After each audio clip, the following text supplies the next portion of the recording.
Fala galera, tudo bem com vocês? Aqui é o professor Caio.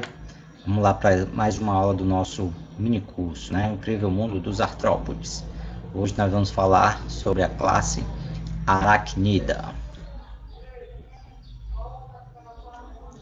Bem, nós temos, né, na classificação dos artrópodes, nós temos o filo Artrópoda, tá? E esse filo ele é dividido, tem um subfilo, que é o subfilo Chelicerata. Tá? E dentro desse subfilo Chelicerata, a gente encontra também uma subdivisão que é a classe Aracnida. E é essa classe que a gente vai estudar hoje, tá? Aí nós temos aqui, ó, a classe Aracnida, tá? Nós temos algumas ordens, né? A Aranê, que são as aranhas, a ordem dos Escorpionidas, que são os escorpiões, a ordem dos Opiliones, que são os opiliões, a ordem Acari, que são ácaros e carrapatos, tá? Essas são as ordens mais conhecidas dentro da classe Aracnida, do subfilo Chelicerata, do filo Artrópoda. Então a gente tem aqui a classe Aracnida, tá? É a classe mais importante dos quelicerados. Esse subfilo Chelicerata, né, remata o nome quelícera, né, que apresenta essa estrutura, que é uma estrutura chamada de quelícera. Daqui a pouco a gente vai ver o que é direitinho uma quelícera, tá? Aí aqui a gente tem as ordens, tá? Todas as ordens referentes à classe Aracnida.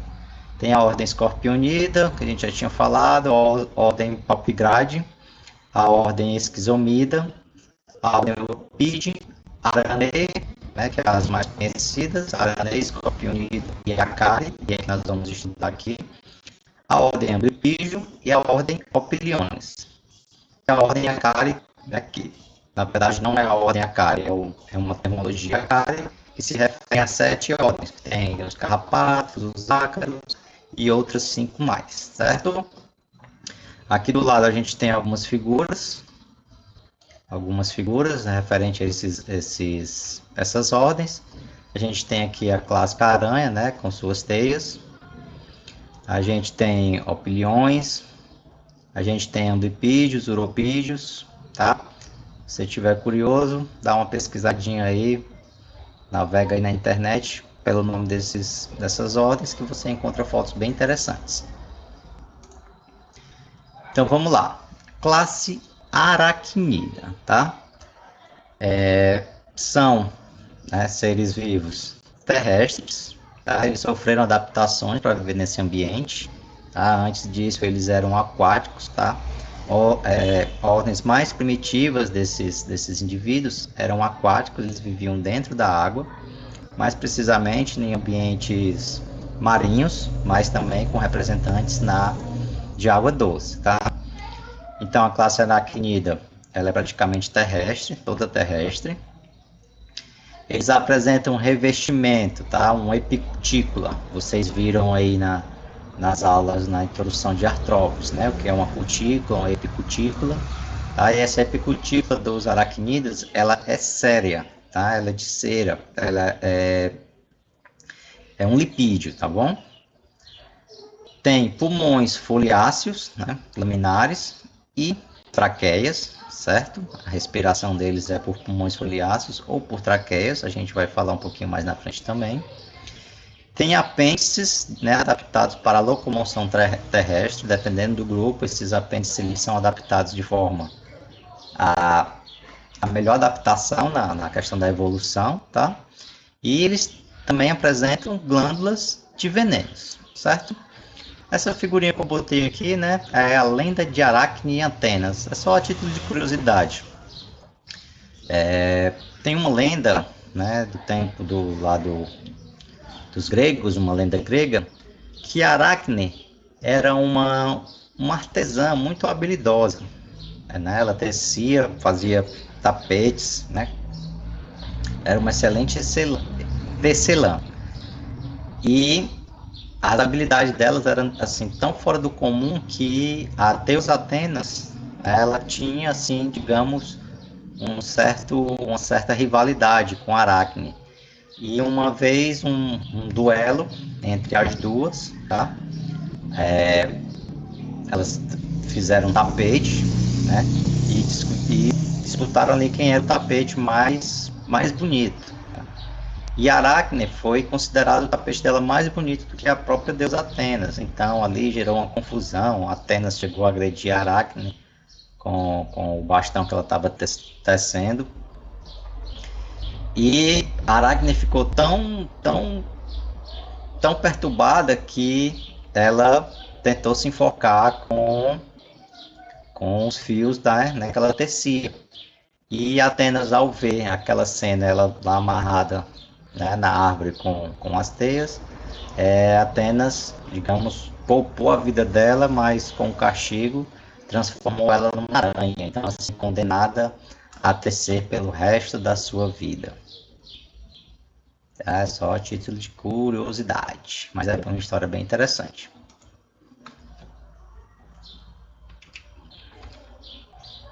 Passando para as características gerais, né?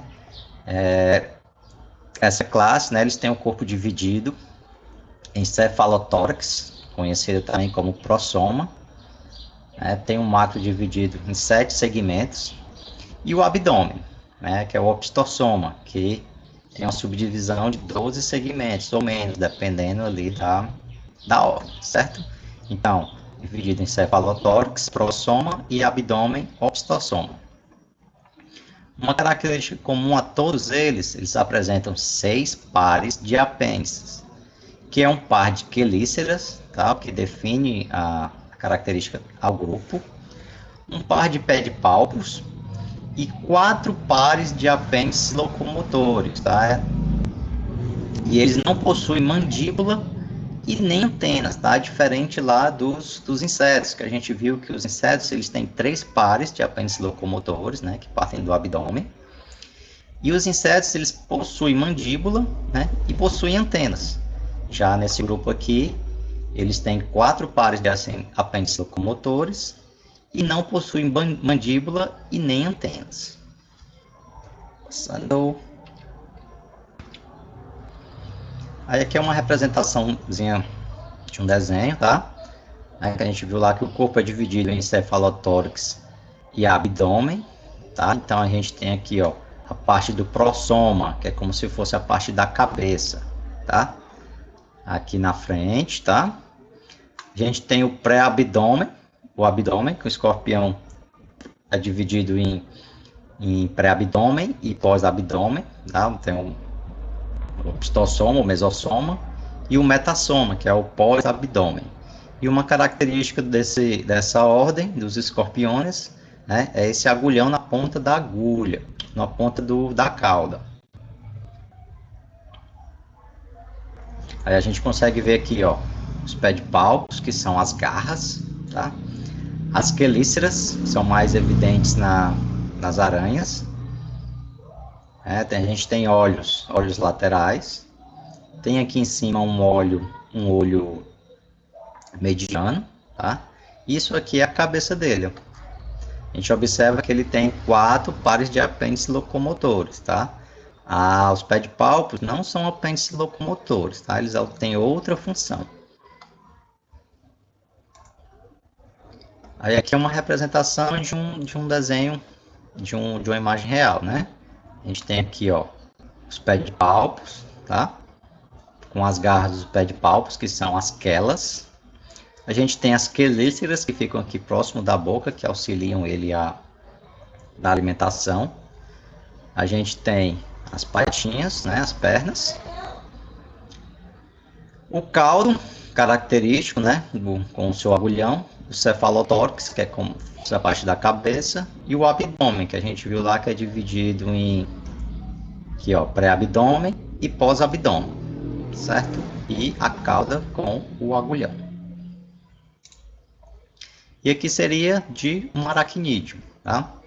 Com a diferença que os aracnídeos têm aqui as fiandeiras, né? Os aracnídeos, eles produzem teias, né? Que é uma característica bem evidente dessa ordem.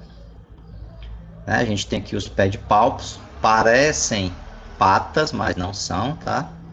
A gente tem as quelíceras aqui, próximo da boca, que nas quelíceras é onde está os agulhões, onde ela injeta o veneno.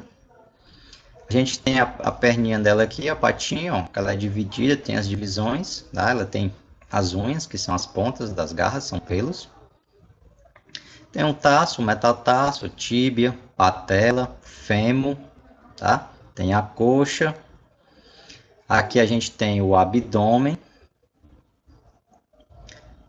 E a junção entre a parte da cabeça, entre o prossoma e o abdômen, o cefalotórax e o abdômen, a gente tem o pedicelo, tá? Que é essa emenda aqui entre os dois, que une os dois. O pedicelo é uma característica que a gente vai ver que diferencia, né, aranhas de opiliões, tá? As aranhas, ela tem esse pedicelo, essa cinturinha, digamos assim. Os opiliões não tem, é fundido aqui, tá? É uma coisa só. Alimentação, né? Como é que esses animais se alimentam? São carnívoros, tá? Com a digestão ocorrendo em parte externa ao corpo desses animais, né? Eles não fazem digestão dentro deles, como a gente, né? A gente come, a digestão começa a partir do momento que a gente começa a comer. Esses animais, eles fazem a digestão externa, tá? Fora do corpo.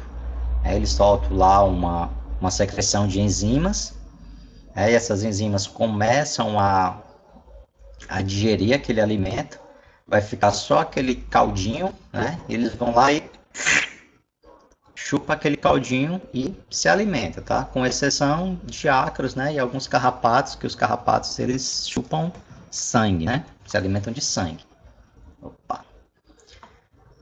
O equilíbrio hídrico e a excreção, como é que funciona, né? Como é que o equilíbrio hídrico é a manutenção de água, para não perder água, o organismo não perder tanta água. A gente já viu que eles têm uma cutícula, né? Epicutícula, tem um alto teor lipídico, tá? Essa cutícula fica como se fosse uma barreira, e essa barreira impede essa perca de água para o meio externo, certo? E a gente tem os órgãos excretores, que são os túbulos de Malpighi, vocês já viram lá na introdução. Temos as glândulas coxais e temos os nefrócitos, tá? Os nefrócitos são células que fazem, né, essa excreção. E o principal produto da excreção desses animais são guanina, xantina e ácido úrico. Como é o sistema nervoso, né? Ele é muito concentrado, tá? Ele tem concentração praticamente na parte da cabeça, exceto nos escorpiões, que os escorpiões eles têm uma distribuição, né, que vai ali pelas patas. As aranhas também têm, mas é menos concentrado. O cérebro, né, é uma massa ganglionar, é um gânglio ali, um conjunto de gânglios aglomerados, né, anterior acima do esôfago, tá? Então ele está em cima do esôfago, uma massa de gânglios. E o cérebro é dividido, né, em protocérebro, com nervos e centros ópticos, e temos também o tritocérebro, né, que são a inervação das quelíceras. As quelíceras são inervadas, tá? Então ela tem estímulos nervosos ali também. E temos alguns órgãos sensoriais, né? A principal característica dos artrópodes são o corpo revestido por pelos, tá? Então, os pelos são órgãos sensoriais, eles vibram ali, eles, né, captam o movimento do ar, tá? Se tem algum bicho grande se mexendo, ele vai locomover o ar e aquele ar vai vibrar os pelos de uma aranha ou de um escorpião, e eles vão sentir a presença daquele animal. Órgãos sensoriais em fendas, tá? São como se fossem ranhuras, tá? Na carapaça desses bichos. E essas carapaças elas têm pelos, né? Aumentando assim a superfície de contato e aumentando assim esse sentido sensorial aqui dos pelos desses bichos, tá? Os olhos, né? Apresentam olhos com córnea cristalino, né, e contínuos à cutícula. Então, a cutícula né? É a continuação. Os olhos são a continuação da cutícula. Como é que é as focas gasosas, tá? Olha, duas formas, né? Pulmões laminares, tá? Esse tipo de pulmão aqui é uma parece folhas com um folháceo. Então, canais e o ar passa sem esses sinais, né? Ocorrendo assim a troca gasosa. Ou pode ser uma característica lá no CEP, mas que os vídeos bem acontece. A gente tem espaço, né? Superfície externa e aqui acontece as trocas gasosas. A traqueola está ligado aos músculos e assim esse contato aqui, o espiráculo que está em contato com o meio externo, né? Ele tanto joga para fora a excreta, né, de ar, como ele também capta O2 por aqui, tudo pelo mesmo orifício. E a gente tem o grupo ácare, né, que é um grupamento polifilético reunidos apenas por conveniência de análise. Tá? Fica mais fácil juntar eles porque eles têm características bastante comuns. São extremamente abundantes, importantes, né? Todos esses que a gente viu, né, tem lá a sua importância pela sua abundância ou pelo perigo de saúde, né, o risco à saúde dos humanos. Por isso eles são mais conhecidos e mais estudados, né? Os ácaros a maioria são minúsculos, muito pequenos, né, de 0,25 a 75 milímetros, né, 0,75 milímetros, não chega a ser nem 1 milímetro, eles são bem pequenos. No seu colchão provavelmente deve ter alguns ácaros. No ar que a gente respira, a gente, né, tem ácaros também. No seu cachorrinho pode ter um carrapato, na sua vaquinha, no seu cavalinho. Aparentemente eles não apresentam divisões corporais, né? O corpo parece que foi fundido ali numa coisa só. O abdômen perdeu as segmentações e fundiu-se com o prossomo. Tá? A cabeça se juntou ali com o abdômen, formando uma coisa só. A posição dos apêndices para diferenciar regiões, né? O corpo inteiro ele é revestido por uma carapaça, tá? Os ácaros eles têm uma carapaça, assim como também os escorpiões, né? Também tem uma carapaça ali, uma cutícula, a epicutícula.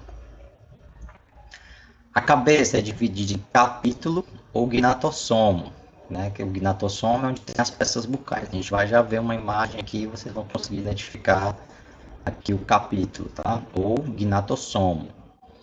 E a maioria das espécies dos ácaros são parasitas de humanos, né? De animais ou de plantas, né? Eles destroem alimentos e transmitem doenças. Por isso que eles são estudados, por causa desse impacto aqui econômico, tá? E prejudicial ao ser humano. Então a gente estuda eles para a gente poder conhecer, mais conhecimento para poder combater, digamos assim, esses parasitas. Aí transportam outros serviços, né? Como pesticidas, transportam vírus, transportam bactérias, transportam proteínas, tá? Eles fazem essa ponte de locomoção com alguns desses seres vivos. Acabou, né, aqui de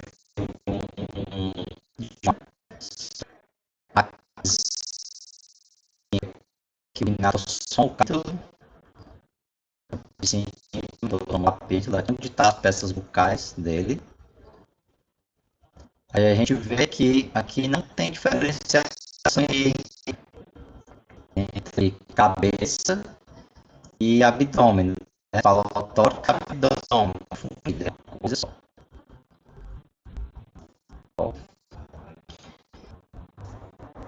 Visto esses, né, são importantes, né, e um negócio assim, muito fantástico, que é a seda das aranhas, né, as teias de aranhas. As aranhas têm produzido glândulas. Ela é uma escleroproteica, que é produzida de forma ali, tá? Então, teia de aranha ali, uma mistura proteica, tá? De proteínas formada por aminoácidos como glicina, alanina, serina, tirosina. Aí essa é uma fórmula nem tanto lida, tá? Eu acho, né? E um fio de cera é mais forte que um fio de aço. Né? Se conseguisse fazer um fio de aço tá? A mesma espessura de um fio de teia de aranha, né? O fio da teia de aranha seria muito mais forte, muito mais resistente do que esse fio de aço. Uma outra curiosidade das teias de aranha, estruturas de aviões, elas são baseadas na estrutura dos fios de seda, tá? A organização molecular, o arranjo das moléculas da teia de aranha, né, eles usaram esse modelo de muita resistência para montar algumas estruturas de aviões, tá? Para aumentar a durabilidade por causa lá da pressão. E é muito interessante. A gente já falou aqui que é uma proteína, tá? É um caldo proteico, vamos dizer assim, que é formado pelos aminoácidos glicina, alanina, serina e tirosina. E existem vários tipos de seda. Né? Existe a seda seca e a seda adesiva. Às vezes você passa numa teia de aranha, tem aquela teia que gruda que você só falta não conseguir tirar, né? E tem outra que ela simplesmente bate e solta, tá? Isso aqui é uma característica da teia de aranha, quando ela forma lá a teia, ela tem que ter espaços para ela poder passar sem ficar grudada, né? Então seria o fio seco.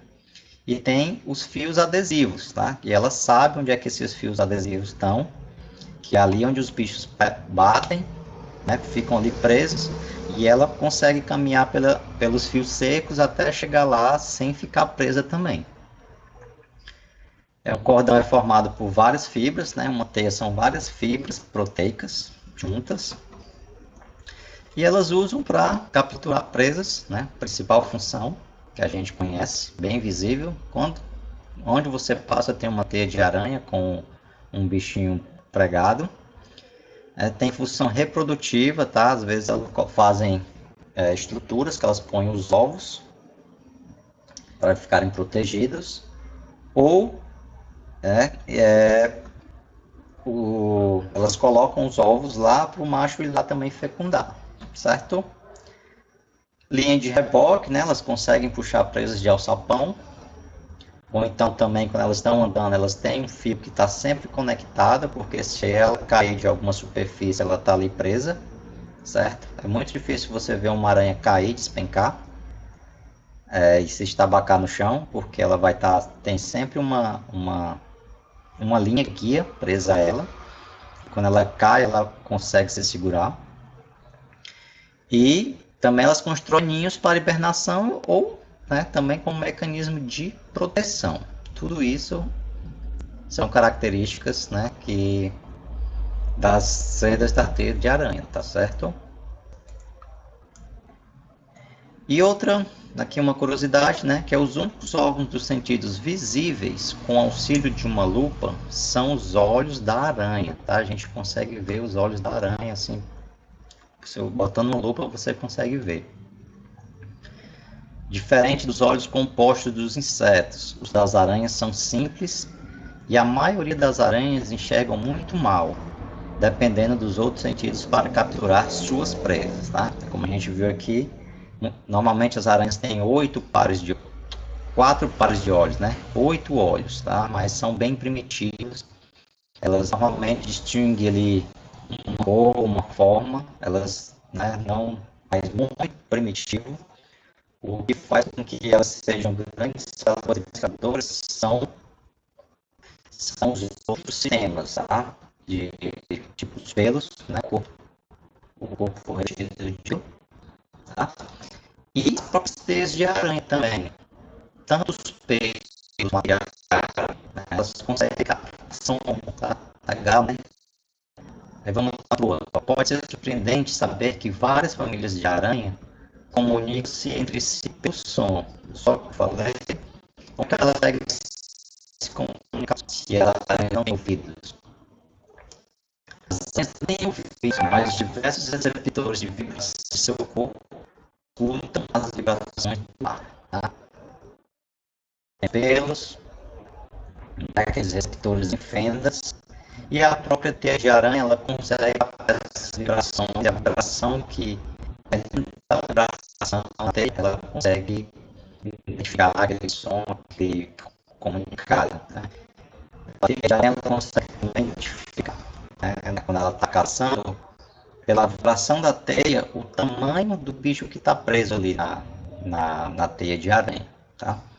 Então são bichos bem interessantes, né? Um grupo bem baixo, tá? Mas a gente só viu praticamente 3 ordens. A gente viu ordem Arachnida, ordem Scorpiones e os ácaros, tá? Por que a gente só viu esses 3? Porque esses 3 têm uma maior importância, tá? Para o ser humano. Pela questão de doenças, pela questão do seu veneno, por serem prejudiciais, que podem causar mortes, né? Ou algum outro tipo de dano à saúde. E também pela sua abundância, né? A gente convive com eles aqui dia a dia, tá bom? Então essa foi a nossa aula. Valeu, pessoal. Até a próxima.